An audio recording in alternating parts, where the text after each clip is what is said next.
Shalom bien-aimés dans le Seigneur et bienvenue dans votre émission Parole de la vérité, une émission qui vous apporte l'évangile du salut, la sainte doctrine, la parole de la vérité. C'est avec une joie immense que je me présente devant vous pour vous apporter la bonne nouvelle autour du thème « Les murmures du peuple avant et après Sinaï ». Gloire soit rendue à Dieu, de tout mon cœur je dis que le Seigneur vous bénisse, que le Seigneur vous multiplie ses faveurs, que le Seigneur vous fasse énormément du bien et qu'il rencontre chacune de vos préoccupations dans son amour éternel. Au nom de Jésus-Christ, Amen. Gloire à Dieu. Comme nous venons de le dire, notre thème c'est les murmures du peuple avant et après Sinaï. Quand vous lisez la Bible, vous serez d'accord avec moi que depuis la sortie d'Israël en Égypte jusqu'à leur arrivée à Canaan, ils n'ont pas cessé de murmurer contre l'Éternel. Et cela à la moindre difficulté rencontrée. Ils ne faisaient que murmurer contre l'Éternel. Ce qui est important, c'est la réaction de l'Éternel face aux murmures du peuple. Gloire à Dieu. Vous remarquerez, avant Sinaï, quand le peuple murmurait, l'Éternel répondait sans difficulté à leurs desiderata, sans se plaindre, sans même les frapper. Mais après Sinaï, la réaction de l'Éternel est différente. L'Éternel sanctionne, l'Éternel punit. Nous allons évoluer petit à petit. Nous allons d'abord voir quelle a été la réaction de l'Éternel avant Sinaï dans les Écritures et nous allons ainsi progresser dans la parole. Gloire au Seigneur. La première fois que le peuple a murmuré après leur sortie d'Égypte, c'est devant la mer Rouge. Je suis dans Exode chapitre 14. Je prends du verset 10 au verset 14. Nous allons lire la parole au nom de Jésus-Christ. Pharaon approchait, les enfants d'Israël levèrent les yeux, et voici les Égyptiens étaient en marche derrière eux. Et les enfants d'Israël eurent une grande frayeur et crièrent à l'Éternel.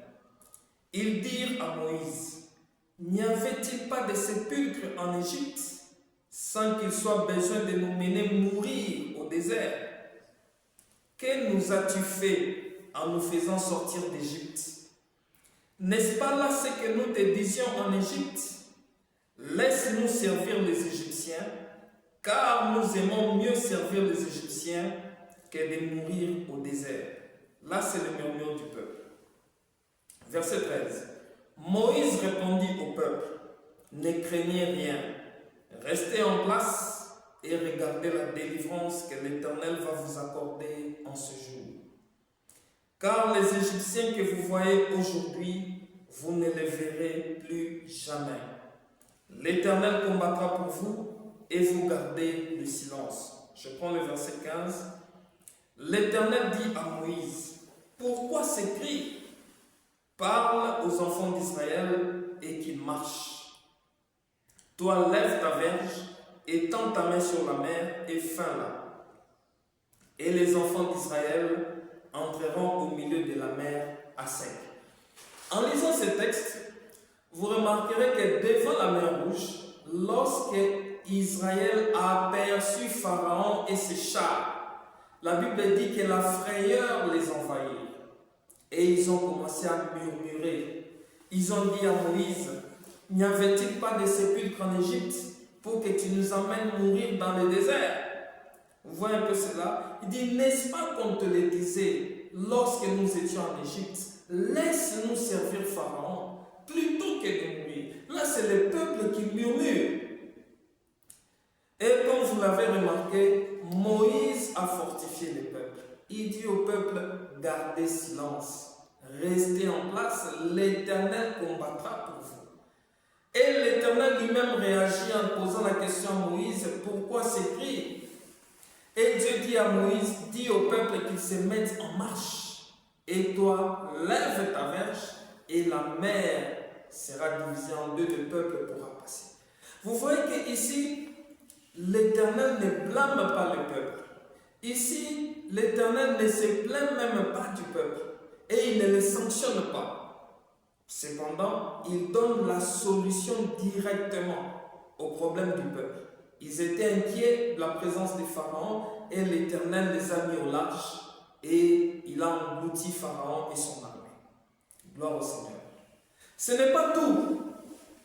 Après cela, au chapitre suivant, au chapitre 15, quand nous lisons à partir du verset 22 au verset 25, vous remarquerez que le peuple va encore murmurer contre l'Éternel. J'ai lu la parole, Exode 15, verset 22 à 25. Moïse fit partir Israël de la mer Rouge. Ils prirent la direction du désert de Chour. Et après 3 journées de marche dans le désert, ils trouvèrent point d'eau. Ils arrivèrent à Mara, mais ils ne purent pas boire l'eau de Mara parce qu'elle était amère. C'est pourquoi ce lieu fut appelé Mara. Le peuple murmura contre Moïse en disant, que boirons-nous? Moïse cria à l'Éternel, et l'Éternel lui indiqua un bois qu'il jeta dans l'eau, et l'eau devint douce. Gloire au Seigneur. Ici également, vous remarquerez qu'après 3 journées de marche dans le désert, le peuple ne trouva point d'eau. Mais une fois arrivé à Mara, il y avait de l'eau, mais l'eau était amère. Et encore une fois de plus, ils ont commencé à murmurer contre Moïse. Que boirons-nous?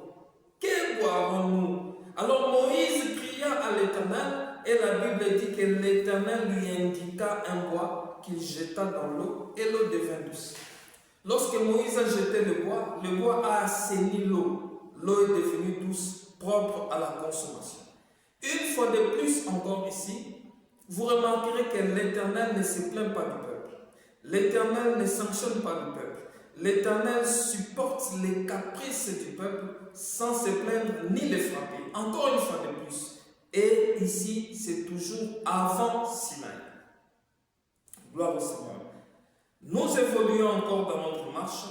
Le chapitre suivant, Exode chapitre 16, nous allons prendre juste le 2e et le 3e verset. Et puis nous allons lire le verset 8. Écoutez ce que la Bible dit. Et toute l'assemblée des enfants d'Israël murmura dans le désert contre Moïse et Aaron. Les enfants d'Israël leur dirent, que ne sommes-nous morts par la main de l'Éternel dans le pays d'Égypte, quand nous étions assis près des pots de viande, quand nous mangeons du pain à satiété. Car vous nous avez menés dans ce désert pour faire mourir de faim toute cette multitude. Au verset 8, Moïse dit, l'Éternel vous donnera ce soir de la viande à manger et au matin du pain à satiété. Parce que l'Éternel a entendu les murmures que vous avez proférés contre lui. Car que sommes-nous? Ce n'est pas contre nous que sont vos murmures, c'est contre l'Éternel. Quand vous lisez tous les chapitres, vous remarquerez que pendant la marche, ici ils sont au désert de Sin. Lorsqu'ils sont arrivés au désert de Sin, le peuple était affamé.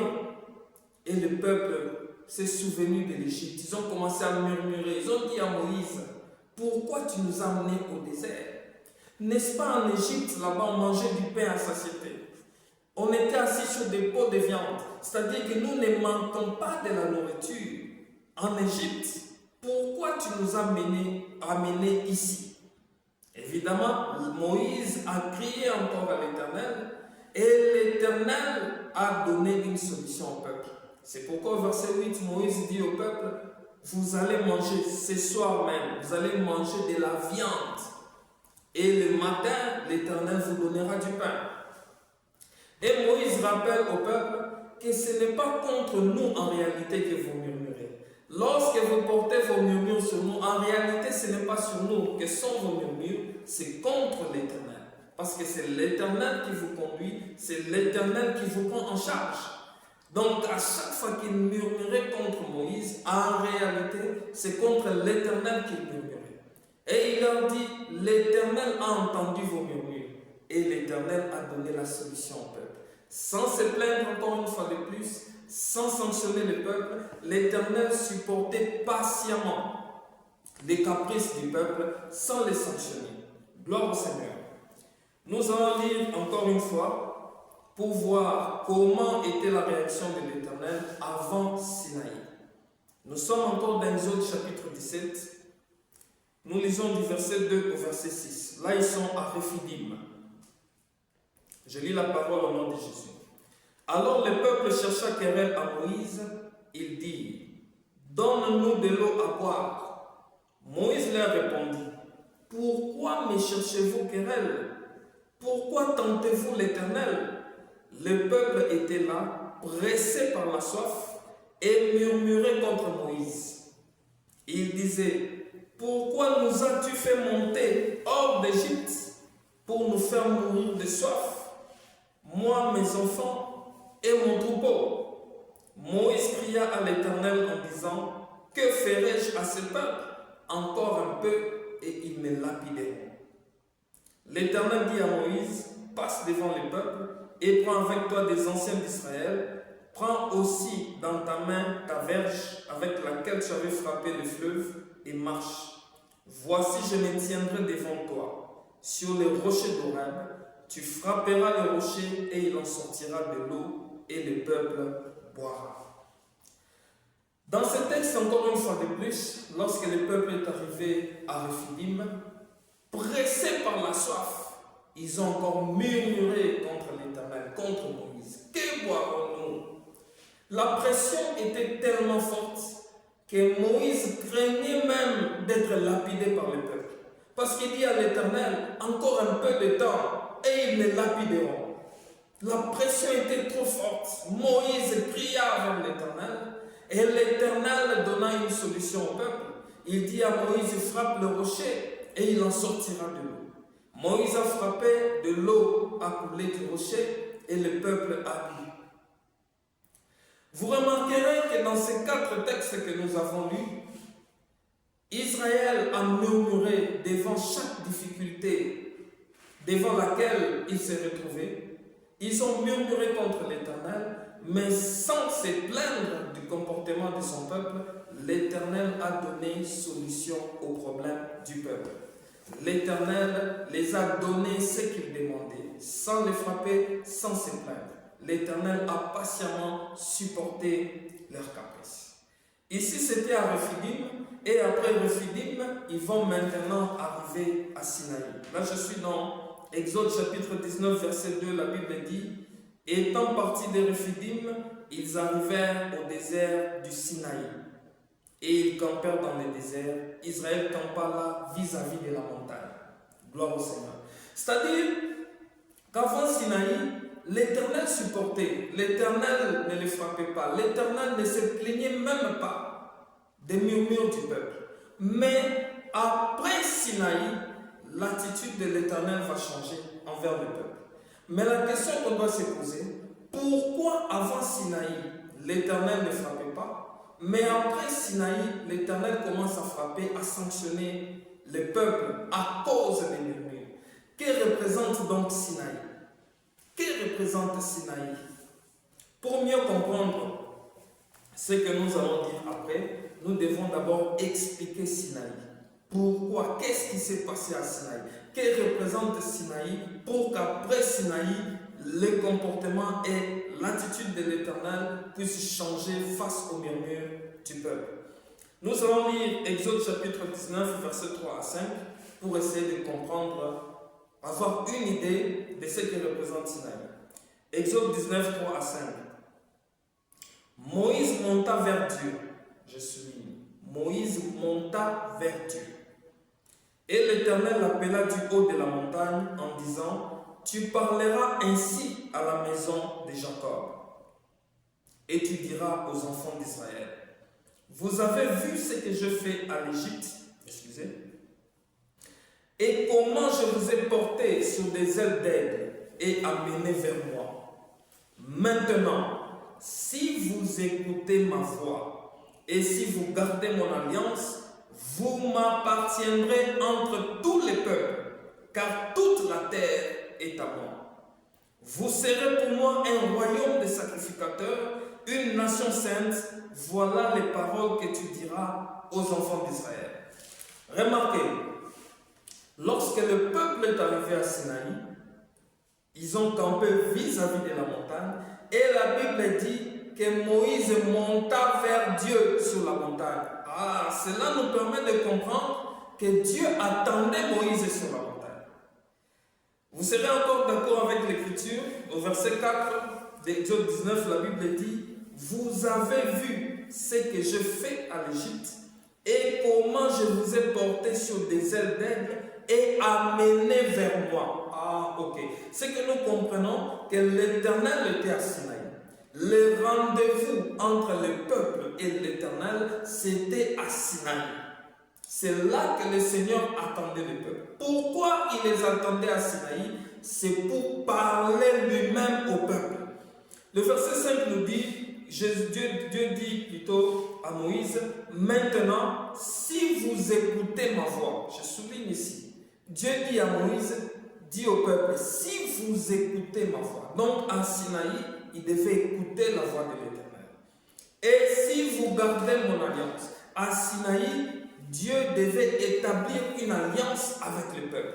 Donc nous comprenons d'emblée que Sinaï, c'est le lieu de la rencontre de Dieu et son peuple, l'Éternel et son peuple.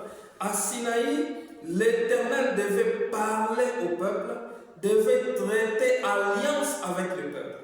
À Sinaï, l'Éternel se révèle à son peuple à travers sa loi.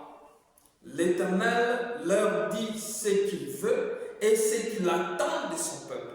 Donc à Sinaï, Dieu se révèle à son peuple en leur donnant la loi. Il leur donne ses conditions. Il dit, si vous respectez ma loi, si vous respectez les conditions que je vous donne aujourd'hui, vous serez mon peuple, vous serez considérés à mes yeux comme une nation sainte.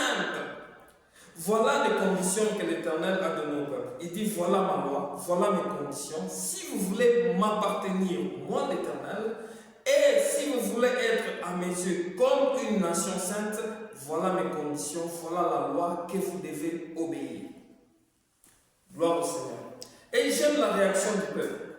Je lis Exode 19, je prends le verset 8. Le peuple tout entier répondit, nous ferons tout ce que l'Éternel a dit. Moïse rapporta les paroles du peuple à l'Éternel.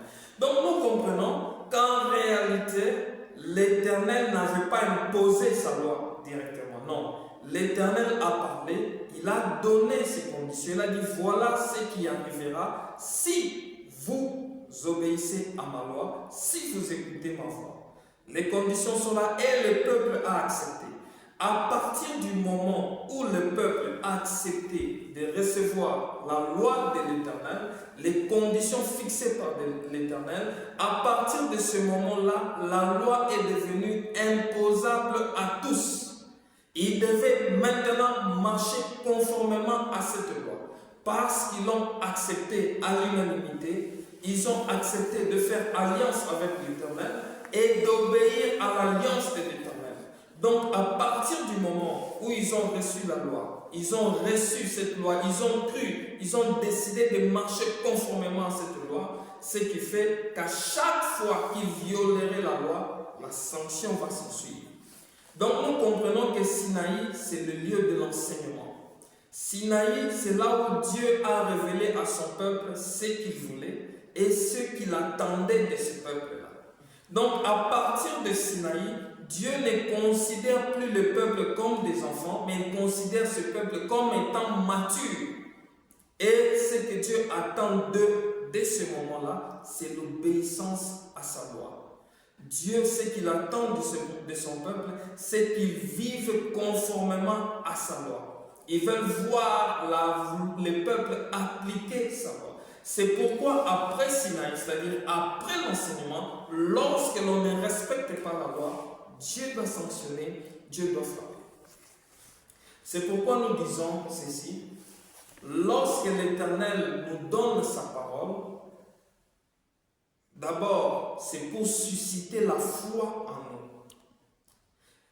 Lorsque la parole de Dieu vient, cette parole vient aussi pour forger notre caractère, notre comportement, afin que nous puissions vivre conformément à la pensée de Dieu, conformément à ce que Dieu veut de nous.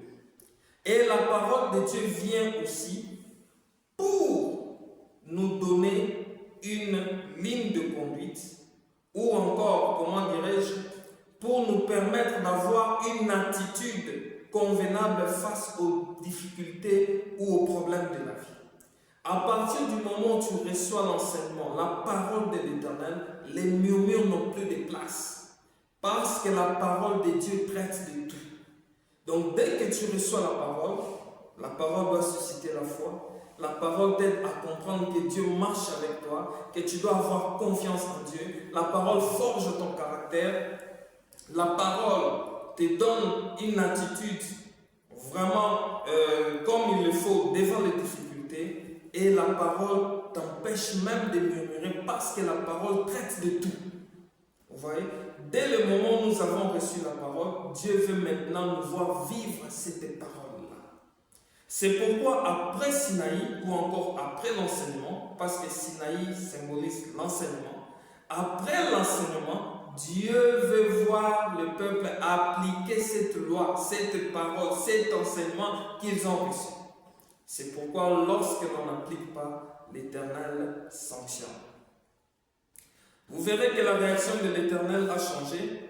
Déjà à partir d'Exode Nombre chapitre 14, j'aimerais qu'on dise cela. Nombre chapitre 14, je prends le verset 2 et 3, et puis je vais lire le verset 11. Écoutez ce que l'Écriture dit. Tous les enfants d'Israël murmurèrent contre Moïse et Aaron. Et toute l'assemblée leur dit, quels ne sommes-nous morts dans le pays d'Égypte, ou quels ne sommes-nous morts dans ce désert? Pourquoi l'Éternel nous fait-il aller dans ce pays, où nous tomberons par l'épée, où nos femmes et nos petits-enfants deviendront une proie? Ne vaut-il pas mieux pour nous retourner en Égypte? Là, c'est le peuple qui murmure. Maintenant, verset 11. Écoutons l'Éternel. Et l'Éternel dit à Moïse, jusqu'à quand ce peuple me méprisera-t-il? Jusqu'à quand ne croira-t-il pas en moi, malgré tous les prodiges que je fais au milieu de lui? Qu'est-ce qui s'est passé dans ce texte? Après les rapports des espions qui étaient allés visiter le pays de Canaan, lorsqu'ils sont venus, 10 ont fait un rapport qui a effrayé le peuple. Ils ont parlé de Canaan comme, ils ont dit à Canaan, il y avait des villes fortifiées, il y avait des géants, ils sont forts, à leurs yeux, nous sommes comme des sauterelles, nous ne pourrons pas tenir contre ce peuple. Alors cela a effrayé le peuple. Le peuple a commencé à murmurer. Pourquoi l'Éternel nous amène dans ce pays? Pour que nous tombions par l'épée, pour que nous mourons. Le peuple a commencé à murmurer. Ne fallait-il pas qu'on reste en Égypte? Voyez-vous un peu cela? Et ici, pour la première fois, au verset 11, l'Éternel s'est plaint du comportement du peuple. L'Éternel dit, jusqu'à quand ce peuple me méprisera-t-il? Jusqu'à quand ce peuple ne croira-t-il pas en moi? Or, avant Sinaï, l'Éternel ne se plaignait pas. Mais après Sinaï, l'Éternel a commencé à se plaindre. Il dit, pourquoi ne croit-il pas en moi, malgré les prodiges que je fais devant eux? Et le Seigneur ne va pas se limiter là à se plaindre. Le Seigneur va sanctionner le peuple à cause de ces murmures. Qu'est-ce que le Seigneur va décider? Il va dire que le peuple va désormais errer pendant 40 ans dans le désert, jusqu'à ce que cette génération qui a murmuré contre lui tombe dans le désert. Il meurt dans le désert. Nous lisons cela au verset 29. Toujours de Nombre 14, la Bible dit, vos cadavres tomberont dans ce désert. Vous tous dont on a fait le dénombrement, en vous comptant depuis l'âge de 20 ans et au-dessus, et qui avait murmuré contre moi, vous n'entrerez point dans le pays que j'avais juré de vous faire habiter, excepté Caleb, fils de Jephunnée, et Josué, fils de Nun. Donc ici, l'Éternel décide de faire errer le peuple dans le désert à cause de leur murmure. L'Éternel sanctionne. Vous allez tourner en rond pendant 40 ans à cause des murmures. L'Éternel ne frappe pas seulement le peuple, mais aussi les 10 espions qui ont murmuré, qui ont décrié le pays devant le peuple. Dieu va les tuer sur place. Au verset 37, la Bible nous le dit. Ces hommes qui avaient décrié le pays moururent frappés d'une plaie devant l'Éternel. Donc ici, l'Éternel sanctionne parce que le peuple avait déjà reçu l'enseignement. La loi, c'est après Sinaï ici. Lorsque nous recevons l'enseignement, ce que Dieu attend de nous, c'est de voir cet enseignement dans nos vies. Nous ne recevons pas l'enseignement pour les garder dans nos blocs-notes, pour les garder dans nos cahiers. Non, l'enseignement, la parole de Dieu, lorsque nous la recevons, c'est pour l'appliquer, pour vivre conformément à cette parole, au risque d'être sanctionné par l'Éternel lui-même. Nous pouvons lire encore dans Nombre chapitre 16, du verset 41 à 49, je vais prendre quelques extraits. L'Écriture dit ceci: dès le lendemain, toute l'assemblée des enfants d'Israël murmura contre Moïse et Aaron en disant: vous avez fait mourir le peuple de l'Éternel. Comme l'assemblée s'est tournée, s'est formée contre Moïse et Aaron, et comme ils tournaient les regards vers la tente d'assignation, voici la nuée la couvrit et la gloire de l'Éternel apparut. Moïse et Aaron arrivèrent devant la tente d'assignation, et l'Éternel parla à Moïse et dit: retirez-vous du milieu de cette assemblée, et je les consumerai en un instant. Ils tombèrent sur leur visage. Je saute, je vais directement au verset 49. Il y eut 14 700 personnes qui moururent de cette plaie, outre ceux qui étaient morts à cause des Corée. Qu'est-ce qui s'est passé ici? Il y avait la révolte de Corée, des gens qui réclamaient aussi les sacerdoces, comme Aaron. Alors l'Éternel Moïse avait apporté l'affaire devant l'Éternel, et l'Éternel les avait frappés de mort. Alors le peuple a commencé à murmurer contre Moïse et Aaron. Il dit: c'est à cause de vous. Vous avez fait mourir le peuple de l'Éternel. Ils ont commencé à murmurer. Et la Bible me dit que la colère de l'Éternel s'enflamma contre le peuple. Et l'Éternel a demandé à Moïse et Aaron de se retirer du peuple pour qu'il les frappe. Moïse et Aaron ont commencé à intercéder pour le peuple. Ils ont pris un brasier, ils ont mis le parfum pour offrir à l'Éternel. Mais pendant qu'ils posaient cet acte-là, la colère de l'Éternel avait déjà commencé à consumer le peuple. Et il y avait une plaie au milieu du peuple. Jusqu'à ce qu'ils offrent le parfum, quand la colère de l'Éternel s'apaisantit, il y avait déjà 14 700 personnes qui étaient mortes de la plaie que l'Éternel avait envoyée au milieu du peuple. Donc vous voyez qu'ici, quand le peuple a encore murmuré, la colère de l'Éternel s'est enflammée et l'Éternel a commencé à frapper le peuple et 14 700 personnes moururent de l'épée. Et il y a encore d'autres exemples que je ne lirai pas. Dans Nombre chapitre 21, à partir du verset 4 jusqu'au verset 7, le peuple avait encore murmuré et Dieu a envoyé des serpents brûlants qui mordirent le peuple. Vous voyez, donc à chaque fois qu'ils ont murmuré après Sinaï, l'Éternel a commencé à frapper le peuple parce qu'il ne se conformait pas à la loi de l'Éternel. Ce que j'aimerais encore dire de très important, c'est que parfois aussi l'Éternel demande des comptes aux conducteurs. Parce que les conducteurs ont aussi la charge d'enseigner le peuple. Lorsque les conducteurs n'enseignent pas le peuple, l'Éternel demande des comptes aux conducteurs. Ce n'est pas pour rien. Il dit dans Ézéchiel chapitre 3 verset 17, il dit: je t'établis comme sentinelle dans ma maison. Tu écouteras ma parole et tu l'annonceras au peuple. Vous voyez un peu cela? Dieu dit, tu vas m'écouter et tu vas annoncer au peuple. Et il ajoute, si tu ne le dis pas au peuple et qu'ils meurent, leur sang, je te les redemanderai. C'est-à-dire qu'en tant que serviteur de Dieu, ministre de la parole, nous avons l'obligation d'annoncer au peuple la parole de Dieu, prévenir le peuple du danger qui les guette dans ce monde, pour qu'ils soient avertis. Si tu ne le fais pas, l'Éternel te demandera des comptes. C'est pourquoi l'apôtre Paul, dans Actes chapitre 20, à partir du verset 26 et 27, je ne lirai pas parce qu'il est déjà temps, la Bible dit, Paul dit aux Éphésiens, il dit, je suis pur du sang de vous tous, car je vous ai annoncé tous les conseils de Dieu sans rien vous cacher. L'apôtre Paul dit, je vous ai tout annoncé, je ne vous ai rien caché. Je suis pur de votre sang. C'est-à-dire que si vous n'obéissez pas à ce que je vous ai donné comme enseignement, alors votre sang ne retombera pas sur moi. Je suis pur du sang de vous tous parce que je vous ai annoncé le conseil de Dieu. Vous voyez un peu cela? Donc le ministre, le serviteur doit annoncer au peuple la parole, leur prévenir du danger pour qu'ils soient sur leur garde et qu'ils marchent conformément à l'enseignement. C'est pourquoi dans Genèse chapitre 18, au chêne de Mamré, lorsque l'Éternel a visité Abraham, l'Éternel parle à Abraham et il dit à Abraham, l'année prochaine, à la même période, Sarah, ta femme, enfantera.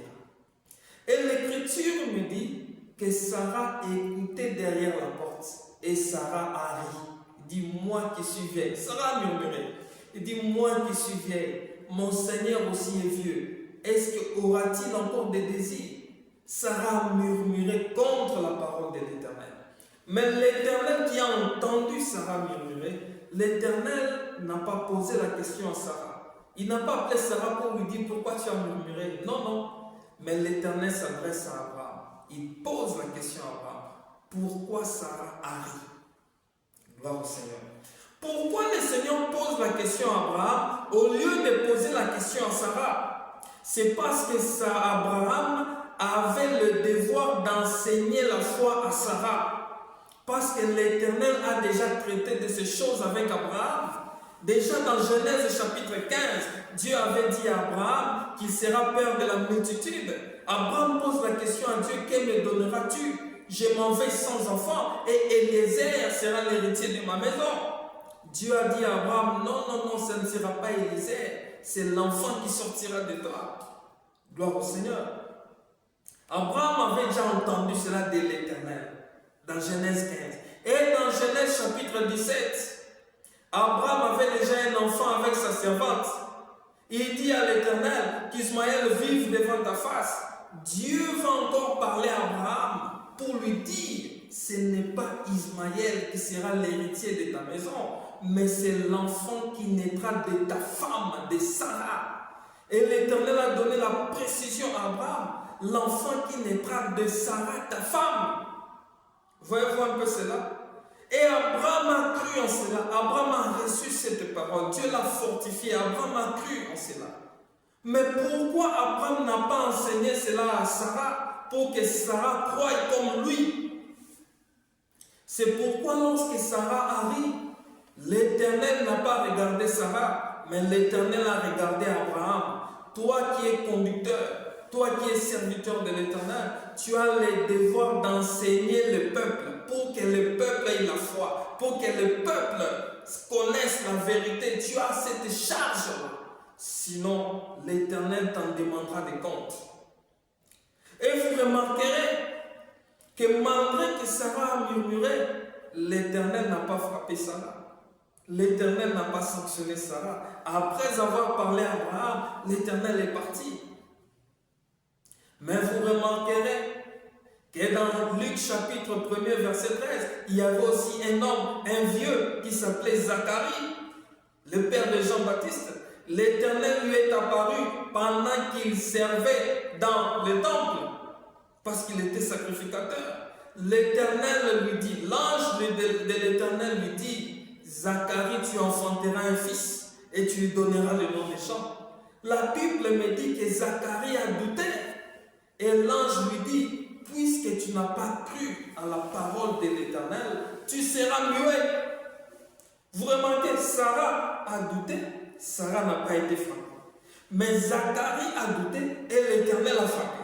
Parce que Zacharie a douté après Sinaï, c'est-à-dire après l'enseignement. Parce que Zacharie était sacrificateur. Et le sacrificateur, c'est l'enseignant de la loi. C'est lui qui enseigne la loi. Il connaît la loi. Non seulement il connaissait la loi, mais il avait un modèle devant lui. Et ce modèle, c'est Sarah. Abraham était vieux comme lui. Et Sarah était avancée en âge comme sa femme Élisabeth. Donc il avait un modèle. Ce qui s'est passé avec Sarah, c'était tout un enseignement pour nous tous. C'est-à-dire lorsque tu as entendu, tu as lu la parole, tu as vu l'Éternel agir dans la vie de Sarah. Ce que tu as vu, c'est tout un enseignement pour toi. Alors Zacharie ne pouvait pas douter. C'est pourquoi l'Éternel l'a frappé. Donc Sarah, c'était avant Sinaï. Vous voyez? Et à l'époque de Sarah, il n'y avait jamais eu une femme stérile dans la Bible qui avait enfanté. Jamais. C'était la première fois dans la vie de Sarah. Et Zacharie, qui est arrivé au moment où il était sacrificateur, donc il connaissait la loi de l'Éternel parce qu'il l'enseignait. Et en plus, il avait un modèle qui est Sarah. Et Sarah était tout un enseignement pour lui. Lorsque Zacharie doute de la parole de l'Éternel, après qu'il ait reçu l'enseignement, l'Éternel ne pouvait que le sanctionner. C'est pourquoi Dieu a frappé Zacharie, qui est devenu muet. Gloire au Seigneur.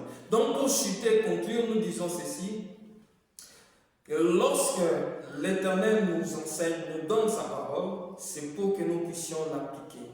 Ce que l'Éternel attend de nous, après avoir reçu l'enseignement, c'est de voir cet enseignement s'appliquer dans nos vies. C'est-à-dire qu'on puisse se conformer à cet enseignement-là, à vivre conformément à la parole et à la pensée de Dieu. Lorsque l'on reçoit l'enseignement et on ne s'y conforme pas, cela devient l'incrédulité. Et cela peut faire que l'Éternel puisse sanctionner l'incrédule qui refuse de croire à la parole qu'il a reçue. Que le Seigneur vous bénisse. Ma prière en ce moment, c'est que l'Éternel nous garde, nous aide à nous maintenir dans sa parole, à appliquer sa parole et à marcher conformément à sa volonté. Que le Seigneur vous bénisse. Partagez la vidéo. Que la grâce de Dieu soit sur vous. Soyez bénis. Ciao. Amen.